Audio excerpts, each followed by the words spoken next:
ওয়েবসাইটের মধ্যে যদি মাল্টিপল ক্যাটাগরি প্রোডাক্ট সেল করি, ভিন্ন ভিন্ন ধরনের প্রোডাক্ট সেল করি, তো তো অনেক সময় এরকম হতে পারে যে আমাদের এখানে ফ্যাশন আইটেম আছে, আমরা এটার জন্য যেমন লেডিস জুতাটা আছে, এটার জন্য আমাদের ডেলিভারি চার্জ হলো ঢাকার ভিতরে 80 টাকা এবং হলো ঢাকার বাহিরে 130 টাকা বা 120 টাকা, যাই হোক, ঠিক আছে। কিন্তু এমন যদি হয় যে আমি আমার ওয়েবসাইট থেকে আম সেল করতেছি বা চাউ সেল করতেছি অথবা বড় কোনো ফ্রিজারেটর সেল করতেছি বা টেলিভিশন সেল করতেছি, তো ওই ক্ষেত্রে আমি যদি ঢাকা থেকে চিটাগাং যদি একটা মানে 20 কেজি আম পাঠাই, তো সেক্ষেত্রে সেটা তো 130 টাকা দিয়ে তো পসিবল না। বা ঢাকার ভিতরে যদি পাঠাই সেক্ষেত্রে সে 80 টাকা দিয়ে টাকা দিয়ে তো সম্ভব না। বা একটা ফ্রিজারেটর আমি পাঠাইতেছি ঢাকার ভিতরে বা ঢাকার বাইরে, তো ছোট প্রোডাক্টের ক্ষেত্রে যেরকম ডেলিভারি চার্জ আমাদের মানে ব্যবহার করতে হয় বা যেরকম ডেলিভারি চার্জ লাগে, কিন্তু বড় প্রোডাক্টের ক্ষেত্রে তো সেটা অবশ্যই সেটা বেশি হবে। তো এখন একটা ঝামেলা হলো, দেখা যায় আমার ওয়েবসাইটের মধ্যে মাল্টিপল ক্যাটাগরি প্রোডাক্ট আছে, এখন আমি যদি সেটাকে বাড়াই দিই তাহলে সেক্ষেত্রে সকল প্রোডাক্টের ক্ষেত্রে ডেলিভারি চার্জটা বেড়ে যাবে। তো সেটা একটা ঝামেলার বিষয়। তো এখন আমরা যেটা করতে পারি, নির্দিষ্ট প্রোডাক্টকে ধরে ধরে আমরা ডেলিভারি চার্জটা দিয়ে দিতে পারি। এটার একটা মজার একটা মানে ব্যবহার আছে, সেটা হলো যেমন আমাদের এখানে আমরা এখানে আম সেল করতেছি, এখানে আমের মধ্যে আছে কি, প্রোডাক্ট ওপেন করে দেখতে পারবো যে এখানে 12 কেজি আছে এবং 22 কেজি আছে। আচ্ছা, লজিক গুলো ভালো করে ক্লিয়ারলি বুঝতে হবে, কনসেপ্ট গুলো। আচ্ছা, এখন আমি 12 কেজি যদি কিনতে চাই, তো সেক্ষেত্রে কিনলাম। এখন আমি যখন 12 কেজি কিনতে যাচ্ছি, তো এখন আমার এই লেডিস জুতায় যেটা ছিল যে ডেলিভারি চার্জ ঢাকার ভিতরে ছিল 80 টাকা এবং ঢাকার বাইরে ছিল হলো 130 টাকা, কিন্তু এই যে এইখানে যখন আমি 12 কেজি সিলেক্ট করছি তখন আমার ডেলিভারি চার্জ কিন্তু এখানে আউটসাইড ঢাকায় 250 টাকা দেখাচ্ছে এবং হলো ইনসাইড ঢাকায় 150 টাকা দেখাচ্ছে। এখানে আরেকটা বিষয় হলো, যেমন আমি যদি আবার এখানে কোয়ান্টিটি ইনক্রিজ করি, তো সেই ক্ষেত্রে আমার ডেলিভারি চার্জটা অটোমেটিকলি এখানে ইনক্রিজ হয়ে যাচ্ছে, ডাবল হয়ে যাচ্ছে। আচ্ছা, এই ফরমেশন গুলো আমরা কিভাবে করবো সেই বিষয়টা আমি এখন ফলো করবো। এর জন্য এখানে যে সিস্টেমটা ব্যবহার করা হয়েছে সেটা হলো ই কমার্সের একটা ফাংশন আছে, সেটা হলো শিপিং। শিপিং এর মধ্যে আমাদের শিপিং ক্লাস নামে একটা অপশন আছে। আমরা ই কমার্স থেকে সেটিংস চলে যাবো, আমাদের লজিক্যালি নরমাল ইনসাইড ঢাকা বা আউটসাইড ঢাকা আমরা যেভাবে শিপিং কন্ডিশন সেট করে সেটা সেট করবো। তারপর আমরা এখানে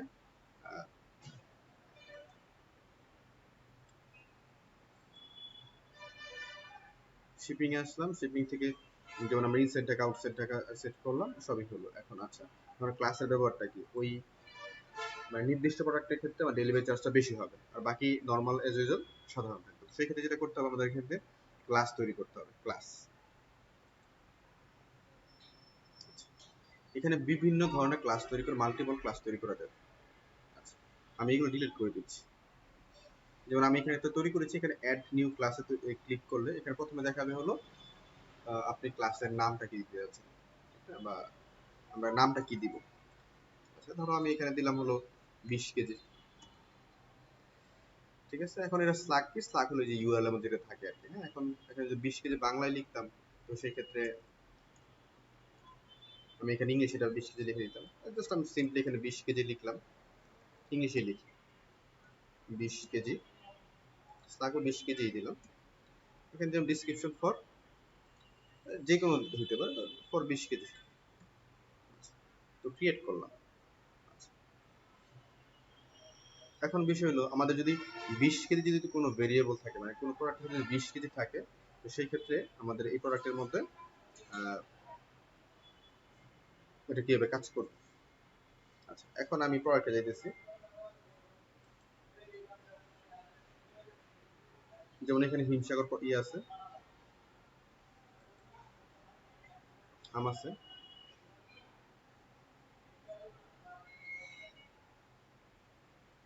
আমের মধ্যে আমরা অ্যাট্রিবিউট থেকে আমরা ভেরিয়েশনটা সিলেক্ট করি সাধারণত, ঠিক না। এখন যেমন এখানে 22 কেজি 20 কেজি আছে, আমি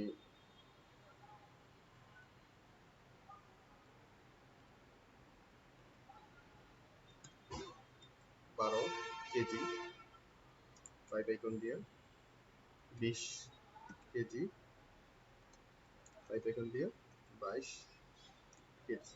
আচ্ছা, আমি এটা সেভ করে নিলাম, ভ্যারিয়েশনটা অ্যাট্রিবিউটে সেট করে নিলাম। তারপর এখানে ভ্যারিয়েশন থেকে আইসা আগের গুলো আমি রিমুভ করে দিচ্ছি নতুন করে বোঝানোর জন্য। এখন আমি নতুন করে ভেরিয়েশন গুলো আমি যে অ্যাড করলাম। আচ্ছা, এখন এটা হলো 12 কেজি। 12 কেজির মধ্যে আমি এখানে আমি ওয়েটটা দিয়ে দিব 12 কেজি। প্রাইস দিলাম 800 টাকা। তারপরে এখানে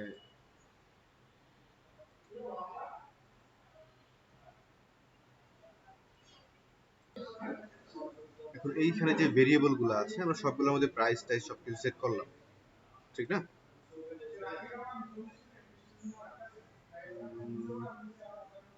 আচ্ছা, 20 কেজিতে দিলাম হলো 20 কেজিতে দিলাম হলো প্রাইস দিলাম হলো 1500 টাকা।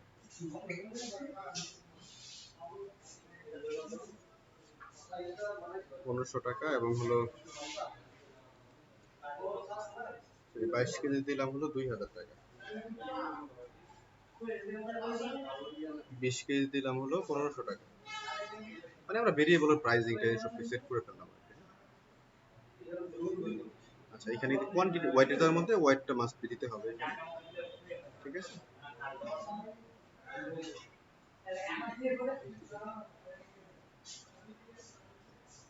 আচ্ছা, সেভ করে দিলাম এটা।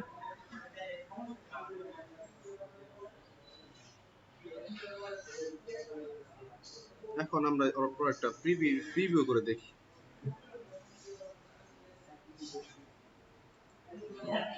প্রোডাক্ট প্রিভিউ করলাম। আচ্ছা, এখন এখানে আমি ভেরিয়েশন সিলেক্ট করে 20 কেজি চুজ করলাম এবং বাই নাও গেলাম। আচ্ছা, এখানে আমার কিন্তু ডেলিভারি চার্জ কিন্তু সেমই আছে, চেঞ্জ হচ্ছে না, বা আমি এখানে বাড়াইতেছি কমাইতেছি কোনো কিছু হচ্ছে না। আচ্ছা, এটা চেঞ্জ হইতেছে। আচ্ছা, এটা লজিক দেওয়া আছে এখানে। আচ্ছা, এখন আমাদের কি কারণে এটা হয় নাই সেটা বিষয়টা দেখি। এখন আমাদের যেটা করতে হবে, আমাদেরকে শিপিং কন্ডিশন গুলো প্রথমে সেট করতে হবে, লজিকটা ফিক্স করতে হবে। প্রথমে আমরা কি করলাম, প্রথমে আমরা ক্লাস করলাম। ক্লাস করার পরে আমরা এখানে প্রোডাক্টগুলো আপলোড করলাম। সেটিংসে গেলাম। সেটিংসে যাওয়ার পরে এখানে শিপিংস এর মধ্যে আসতে হবে। শিপিং আসার পর আমাদের এখানে যে কন্ডিশন গুলো এখানে দেওয়া আছে, যেমন মেথড গুলো দেওয়া আছে, মেথড গুলো আমাদের এডিট করতে হবে।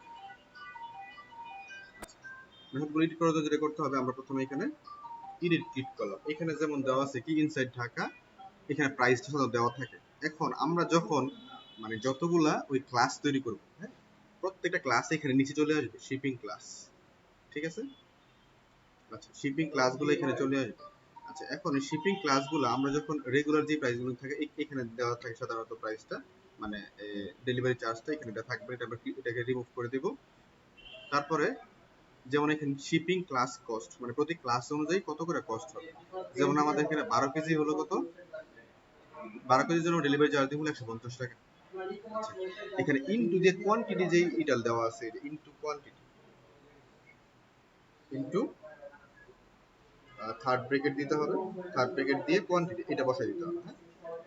আচ্ছা, এটা করলে কি হবে, ডেলিভারি চার্জটা ওই প্লাস করলে ইনক্রিজ হবে। 12 কেজির জন্য 150 টাকা হয়, যখন 12 কেজির প্লাস 2 করবে তখন সেটা 24 কেজি হয়ে যাবে, তখন ডেলিভারি চার্জ হবে 300 টাকা এইভাবে।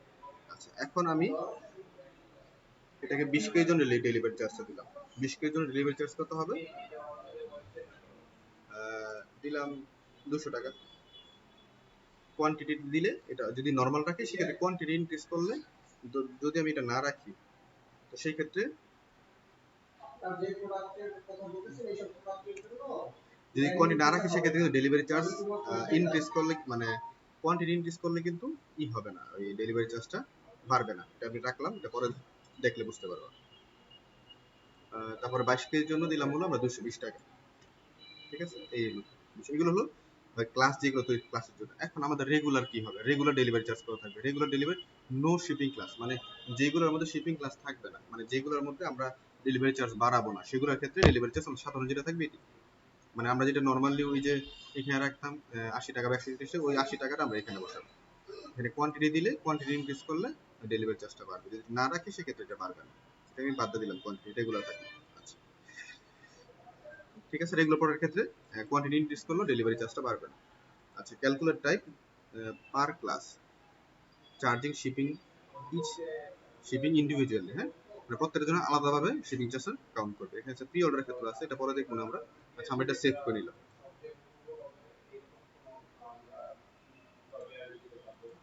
সেভ করলাম। এখানে যতগুলো কন্ডিশন মানে যতগুলো এখানে থাকে মেথড থাকে, প্রত্যেকটা মেথড এডিট করে নিতে হবে। ইনসাইড ঢাকা করছেন, আউটসাইড ঢাকার ক্ষেত্রে আমাদের ডেলিভারি চার্জ কত? 250 টাকা। 20 কেজির জন্য দিলাম 280 টাকা, ঠিক আছে। 22 কেজির জন্য দিলাম 300 টাকা, এবং রেগুলার প্রাইস থাকবে হলো আমাদের 130 টাকা। আমি এখানে কোয়ান্টিটি ইনক্রিজের জন্য কোনো ডেলিভারি চার্জ দিতেছি, ঠিক আছে। যাচ্ছিল তো সেভ। এখন আমাদের কাজ শেষ। এখন আমি এই হিমসাগর আমের মধ্যে আসলাম। হিমসাগর আমের মধ্যে আইসে আমি 20 কেজি বা 12 কেজি যেটাই সিলেক্ট করি, বাই নাও ক্লিক করলাম। ক্লিক করার পরে আমার ডেলিভারি চার্জ কিন্তু এখনো পরিবর্তন হয় নাই। কারণটা কি? ক্লাস করলাম, বসাইলাম, তাহলে হয় না কেন? এটার জন্য যেটা করতে হবে সেটা হলো আমাদেরকে এই যে আমরা প্রোডাক্টের মধ্যে চলে যেতে হবে। প্রোডাক্টের মধ্যে যেখানে আমরা প্রোডাক্টগুলো আপলোড করছি, ওইখানে এই ক্লাসটা ধরাই দিতে হবে যে কোন প্রোডাক্টের ক্ষেত্রে ক্লাসটা অ্যাপ্লাই হবে। যদি আমরা সেটা অ্যাপ্লাইটা ধরাই না দিই, সেক্ষেত্রে কিন্তু সেটা অ্যাপ্লাই হবে না। মানে যে প্রোডাক্টের ক্ষেত্রে যেখানে আমরা এই ক্লাসটা ধরাবো, ঠিক সেই প্রোডাক্টের ক্ষেত্রে সেই মানে প্রোডাক্টের ক্ষেত্রে বা সেই ভেরিয়েবলের ক্ষেত্রে এই প্রাইসটা কাউন্ট হবে, অন্য ক্ষেত্রে রেগুলার প্রাইস থাকে। আচ্ছা, আমরা এখানে চলে গেলাম হলো ভ্যারিয়েশনে। ভ্যারিয়েশনে আমাদের এখানে এডিট করলে আমরা এখানে দেখবো ক্লাস নামে একটা অপশন আছে, শিপিং ক্লাস। এখানে কি সেম এস প্যারেন্ট, মানে প্যারেন্ট যেটা সেটি।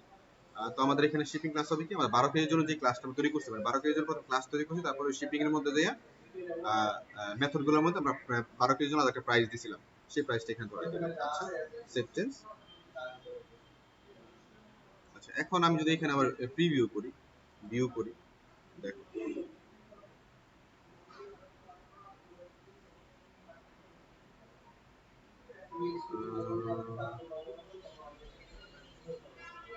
আচ্ছা, প্রোডাক্টে আপডেট হয়নি মনে হয়। আচ্ছা, প্রোডাক্ট আমি আপডেট করলাম, এখন চেক করি।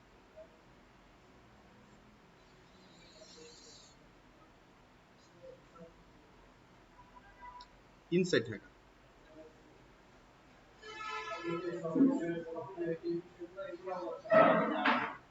চেঞ্জ হয় নাই। আচ্ছা, দেখতে হবে কারণটা কি।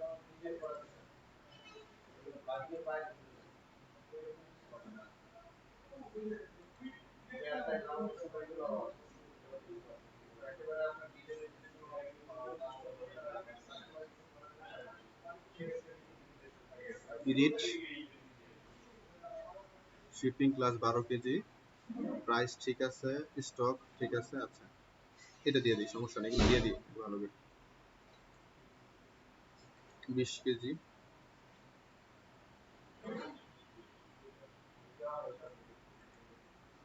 22 কেজি, সেভ চেঞ্জ,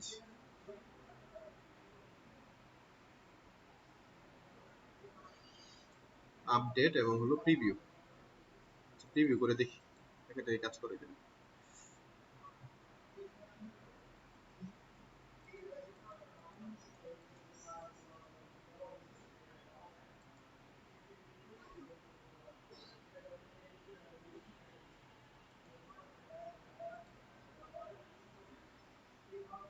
বাই নাও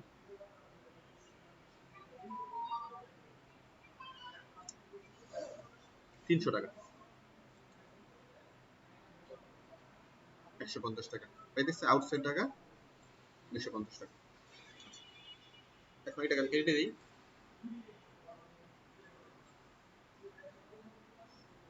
আবার যাই আমি এখানে প্রোডাক্টের ক্ষেত্রে, রেগুলার প্রোডাক্টের ক্ষেত্রে ডেলিভারি চার্জটা দেখি,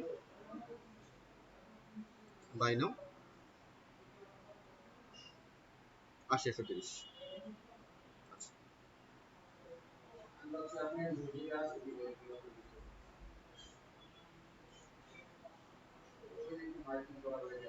আমি গেলাম আবার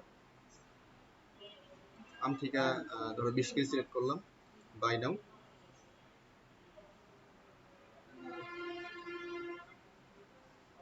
20 কেজির জন্য ডেলিভারি চার্জ হলো 200 টাকা। ইনসাইড ঢাকাতে, আউটসাইড ঢাকা 250 টাকা। আচ্ছা 20 কেজির মধ্যে কিন্তু আমরা কিন্তু কোয়ান্টিটি ইনক্রিজের জন্য কিন্তু দিইনি, অপশন দিইনি। তো এখানে কোয়ান্টিটি ইনক্রিজ করলেও ডেলিভারি চার্জটা কিন্তু পরিবর্তন হচ্ছে না। ঠিক আছে, আচ্ছা এটা কেটে দিলাম।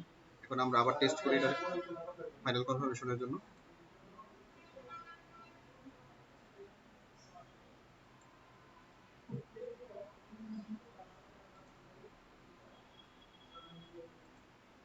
বাইশ কেজি সিলেক্ট করলাম, বাই নাও ক্লিক করলাম।